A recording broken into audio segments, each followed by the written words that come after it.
Shalom semuanya, kembali berjumpa di program Bible Everyday. Hari ini saya mengajak Anda untuk terus belajar akan firman Tuhan. Kita sudah tiba di Matius pasal yang ke-7.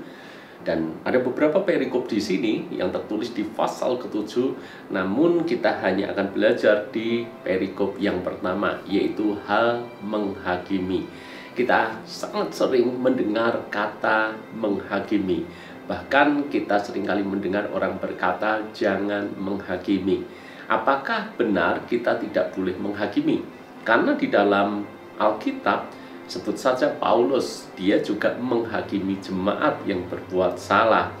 Lalu kemudian Yesus juga mengajar kepada murid-muridnya, bagaimana kalau ada orang kedapatan bersalah, bagaimana menegurnya, bagaimana memperingatkannya. Bukankah itu juga bagian daripada menghakimi? Jadi kita seolah dibuat bingung, bolehkah kita menghakimi? Atau benar-benar kita tidak boleh menghakimi dengan alasan apapun, sehingga ketika melihat orang lain berbuat salah, kita mendiamkannya. Ketika kita melihat orang lain berbuat jahat, kita mengabaikannya, kita tutup mata, seolah-olah kita tidak perlu tahu dan tidak mau tahu, karena jangan menghakimi. Apa yang sebetulnya yang dimaksudkan Yesus dengan perintah jangan menghakimi ini? Maka kita akan menemukan beberapa hal yang penting di sini. Kalau memang ada orang lain yang kita kenal, khususnya orang-orang yang terdekat dengan kita, melakukan sebuah kesalahan, maka wajib kita memperingatkan. Bahkan kita boleh untuk menegurnya. Hanya saja cara menegurnya juga perlu diperhatikan. Bukan untuk mempermalukan, tapi lebih supaya kita bisa menyelamatkan, supaya orang itu bisa bertobat. Lalu kemudian sebelum kita menegur, sebelum kita memperingatkan, sebelum kita menghakimi, kita mesti harus melihat dulu syarat-syarat, hal-hal apa yang harus kita perhatikan. Yang pertama seperti ini, bahwa kita harus sadar bahwa ketika kita menghakimi, hal yang sama juga akan diukurkan kepada kita. Firman Tuhan berkata, jangan kamu menghakimi supaya kamu tidak dihakimi. Artinya bahwa ketika kita menghakimi, terbuka hal yang sama bahwa kita harusnya juga siap untuk dihakimi. Karena dengan penghakiman yang kamu pakai untuk menghakimi, kamu akan dihakimi, dan ukuran yang kamu pakai untuk mengukur akan diukurkan kepadamu. Maksud saya seperti ini, janganlah kita mudah untuk memperingatkan orang lain, tapi kita tidak mau diperingatkan. Janganlah kita sedemikian mudah menegur kesalahan orang lain, tapi kita tidak mau ditegur. Ini namanya tidak adil. Ketika kita berani untuk menghakimi dengan tujuan kasih, dengan tujuan baik, maka kita pun siap untuk dihakimi. Karena kita tahu bahwa ketika ada orang memperingatkan kita, menegur kita, tujuannya juga kasih adanya.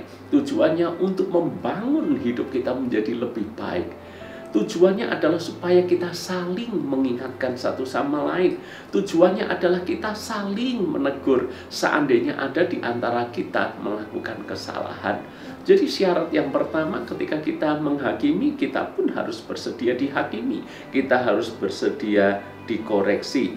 Lalu kemudian syarat yang kedua, ayat yang ketiga, mengapa engkau melihat selumbar di mata saudaramu, sedangkan balok di dalam matamu tidak engkau ketahui? Jadi sebelum kita menghakimi orang lain, sebelum kita menegur orang lain, kita mesti introspeksi kepada diri kita sendiri. Jangan-jangan kita ini mudah melihat kesalahan orang lain, bahkan kesalahan yang kecil pun itu terlihat jelas di mata kita dan kita membesar-besarkannya. Sementara kesalahan kita sendiri yang jelas-jelas demikian besar, kita mengabaikannya. Kalau itu terjadi, tidak pantas kita untuk menghakimi.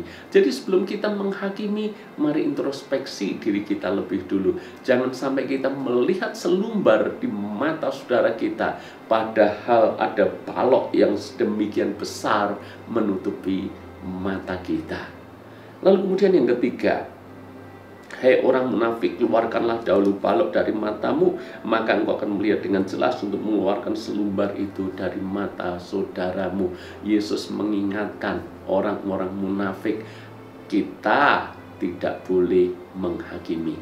Orang-orang munafik tidak boleh menghakimi. Kenapa? Karena orang-orang munafik pada dasarnya melakukan kesalahan, menyimpan kesalahan, menyembunyikan kesalahan, tetapi dia menutupinya sedemikian rupa supaya dia bisa menuding kesalahan orang lain. Tuhan tidak mau hal itu terjadi. Sebelum kita menghakimi orang lain, sebelum kita mengingatkan, menegur orang lain, mari kita cek apakah kita termasuk orang munafik yang dengan demikian mudah melihat kesalahan orang lain, tapi kita justru menyembunyikan kesalahan kita sendiri. Ingat, tidak tahu dan tahu tapi menyembunyikan itu dua hal yang berbeda. Kita tahu kita salah, kita tahu kita jahat, kita tahu bahwa kita juga melakukan dosa yang sama, tapi kita menyembunyikan itu, berlagak kita saleh, berlagak rohani, kita menuding-nuding kesalahan orang lain. Maka yang seperti itu, firman Tuhan menulis, jangan menghakimi. Jadi sekarang kita tahu apa yang dimaksud jangan menghakimi. Bukan berarti kita abai, cuek, tidak mau tahu dengan kesalahan orang lain yang harusnya bisa kita ingatkan lebih dulu. Kita tidak mau tahu apakah orang itu jatuh ke dalam jurang, padahal kita bisa menyelamatkannya dengan memberikan teguran.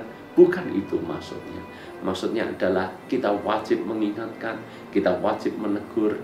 Namun sebelum kita melakukan itu, mari lihat dulu apakah kita dalam kondisi siap juga untuk ditegur.